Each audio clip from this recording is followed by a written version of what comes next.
State of emergency has been declared in Vanuatu as the country prepares to be hit by a second cyclone in the space of just 3 days.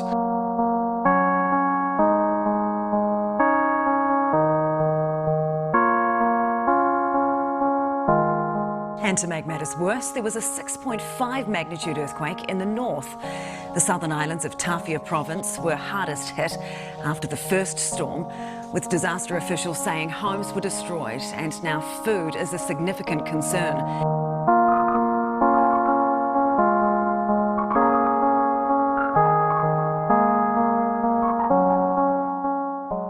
There are other costs of climate change here. More frequent cyclones mean big repair bills. Vanuatu's government believes the world's big polluters should compensate it for the damage that climate change does here.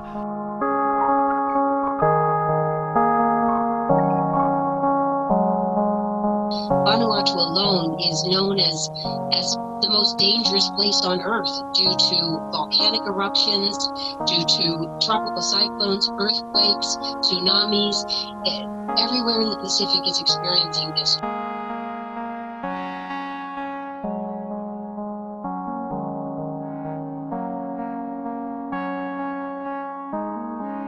Greetings everybody, I am in Vanuatu. Vanuatu, for those that don't know, are a series of small islands that are kind of like in the direction of like Australia in the Pacific Ocean. Vanuatu, at the time that I'm filming this, was just hit by 4 cyclones and an earthquake. So it's honestly kind of it's kind of a bummer. You know, like people are right now trying to recover from the damage. People, you know, they're positive. They're getting on with their lives. They're rebuilding their homes and everything. But we, you know, inadvertently came here at kind of a difficult time. And I don't know if you can see it behind me, but you can see there's a lot of damage. There's a lot of damage of the plants. You can see that railing over there got hit by a wave. The steel New Zealand-built seawall buckled under the waves. Because of that, that damaged a lot of the plant life here, which is, you know, why we came. So here's the selection of fruit at the supermarket right now. This is nothing but European pears. For it's about like $3 for a pack, and 1 apple. That's it. You have kind of like an interest in how the environment can affect plants. What did this storm do here? Like you're saying something about the salt? So right now we're on a lawn. Yeah. And all the grass is dead. You can tell here that the waves went over, and then see how all the rocks have been moved? Yeah. So it, you know, was crashing here, and it completely defoliated.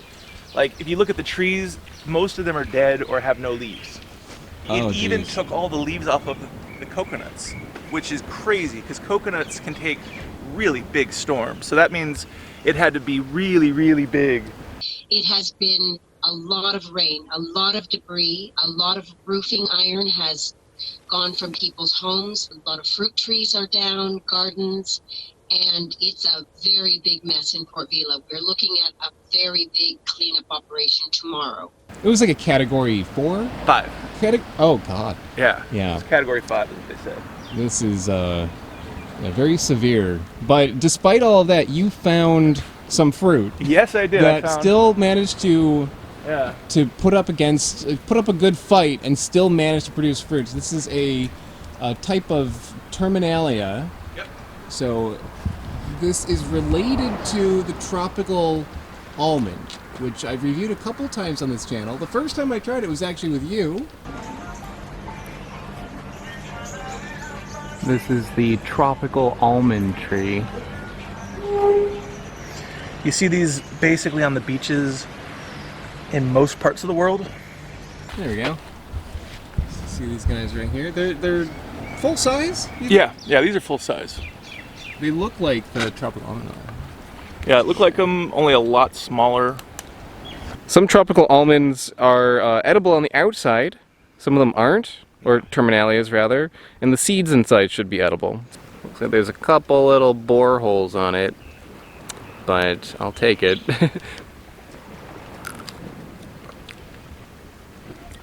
okay. It's got a kind of like an apple taste. A little bit bitter, and it's got like a strange kind of acid kind of taste to it. So it's sour, but it's sour in like a different way. Maybe in the direction of like a sour berry, maybe. But the taste is kind of like apple, like bitter apple. You know, people don't always eat the flesh on the outside. They sometimes will go more for the nut on the inside. But the flesh on this is like, it's okay. I would nibble at it. I wouldn't buy it at a store, but I would nibble at it if I saw it on a tree. Nobody is eating them, and there's not very many things to eat, so... Yeah, nobody's picking these trees. Looks like you love it. Huh. I mean, so it's not awful, but it's not great. It's not great. It's kind of plum-like, I guess. I can see that. Yeah, like an unripe plum. And you're saying that these have a lot of vitamin C in them? So in the same genus, Terminalia, the highest vitamin C fruit in the world is the Kadaku plum from northern Australia. I thought it was acerola. Acerola was what they used to make vitamin C in like the 60s until they found artificial flavors. But the Kadaku plum is far, far higher. You're good for like a month. Yeah, Vitamin C. You never get scurvy. The seeds of this are probably edible too. You're able to crack into it with your teeth? Really? Don't break your teeth, Steven. We're just at the beginning of the trip. This is a lot thinner than tropical almond. The tropical almond, like, you need a rock. You need like a strong rock. This, you're cutting right into that, huh? Yeah, but I don't see anything in the middle.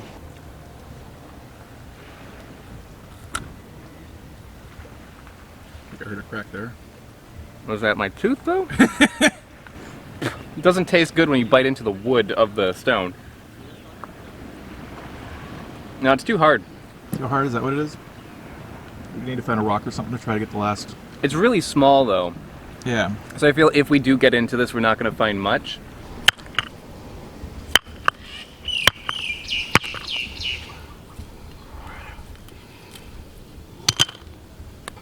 Okay. That's a dud. Okay, so there's nothing in these. Well, Yeah.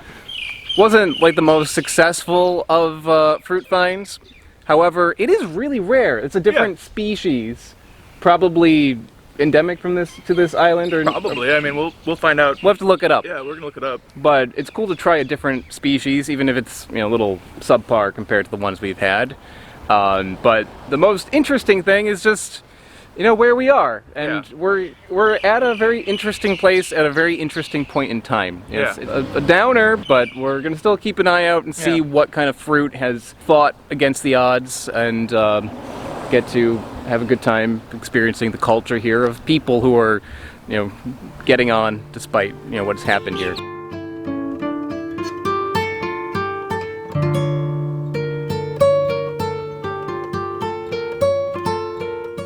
This is something I've seen before. I've seen this at like Mexican supermarkets. So this, in Mexico, they call them guajes. Let's pop these open.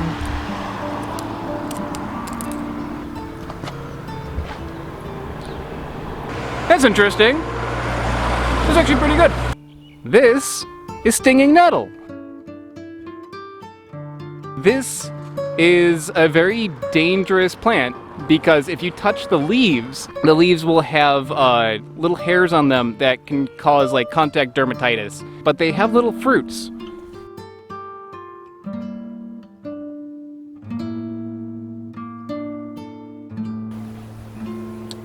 Don't taste like much. Nope. Flavorless. Nothing. So these are pretty cool looking, but unfortunately very green. And so there's no way that that's going to be edible. That's not right. That's green and then rotted. So knocked off probably from the storm. What are we looking at, Steven? These are castor beans. Castor beans. Yep, they use this to make castor oil out of these nuts here. And this is also very high in ricin, which is a poison. Yeah, I've heard about ricin. Like, just like one of those can basically like kill you. Oh yeah, you eat one of these and this will kill you. Yeah, that's just one of those. Yeah. If you just eat one of those, you'll die. Yeah, don't eat these. Okay, so we're sorry guys, I'm not gonna not going to review that one. Okay, so we found a fruit. It's another Terminalia. It looks like a tropical almond, but it's much bigger. Really big. Yeah, I don't want to eat that because it's been on the ground and now under a shoe. But like, wouldn't have wanted to eat that anyway. But yeah, we are literally just like walking down the road, just down a random street in by the Correctional Institute. I should probably not. Actually, yeah, we're right on the edge of the. Probably shouldn't film that. Yeah, we're right by a prison. Right by the prison. But this is a fruit that we're not going to eat the fruit, but inside Terminalias are an edible kernel. So let's see if we can crack it open. You got a rock? Yep. All right. This is giving me deja vu, Steven. Remind you, what, earlier today or? Earlier today, I saw you cracking into a thing in Terminalia, and then in Seychelles. Yep, this has happened to me. You've seen me do this. This is just every day for you, isn't it? You gotta give it a big whack. There we go. And it is a dud. Oh, great. But it was big. A big dud. I'd take that as maybe not a success, but something to look for. So now that we found one, there's got to be a tree somewhere, and that'd be a thing to look for. And yeah, there's apparently many different relatives of the tropical almond here. So let's keep looking. So here's the market. It's not open right now, but it's supposed to be opening up tomorrow. So hopefully we'll get to see something. But yeah, you can really see the damage.